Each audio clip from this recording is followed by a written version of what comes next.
ফ্রিজে সংরক্ষিত খাবারকে বাইরে নামিয়ে বারবার গরম করেন। এ বিষয়ে পুষ্টিবিদরা জানান, খাবার বারবার গরম করলে প্রথমত খাবারের পুষ্টিগুণ নষ্ট হয়, দ্বিতীয়ত এতে খাবারে ব্যাকটেরিয়ার পরিমাণ বাড়িয়ে তোলে। এটি পেটের জন্য বেশ ক্ষতিকর এবং এটি থেকে ডায়রিয়া বা বদহজম দেখা দেয়।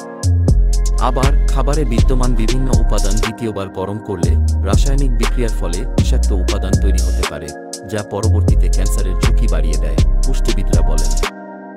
ফ্রিজের সহজলভ্যতার কারণে ফ্রিজে খাবার রাখাটা আমাদের নিত্যকার অভ্যাসে পরিণত হয়েছে। কিন্তু পুষ্টিবিদরা বলেন, ফ্রিজে বেশিদিন খাবার সংরক্ষণ করা উচিত না। ফ্রিজে দীর্ঘদিন খাবার রেখে দিলে খাবারের রং পরিবর্তন হয়ে যায়, স্বাদ গন্ধযুক্ত হয় ও পুষ্টিগুণ নষ্ট হয়, যা স্বাস্থ্যের জন্য ভালো না।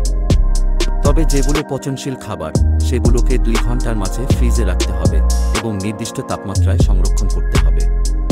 তবে সেই খাবারকে খুব বেশি দিন ফ্রিজে রেখে দেওয়া যাবে না।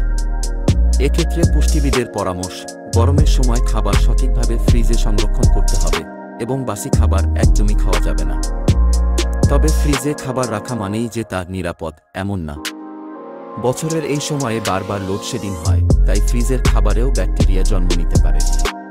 তিনি বলেন, ফ্রিজের টেম্পারেচার ঠিকঠাক রাখতে হবে এবং খাবার বাইরে ফেলে রাখা যাবে না। তবে বড়জোর 2 দিন ফ্রিজে খাবার রেখে তা খেতে পারি আমরা, তারপর আবার নতুন করে রাখতে হবে। এদিকে ফ্রিজ থেকে বের করা খাবার সঙ্গে সঙ্গে খাওয়া যাবে না।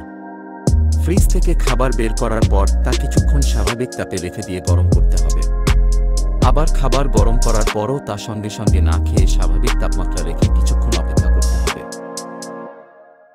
ভিডিওটি যদি আপনার একটুও কাজে আসে তাহলে আপনি কমেন্ট করে জানান। এমন সব স্বাস্থ্যকর টিপস পেতে চ্যানেলটি সাবস্ক্রাইব করুন।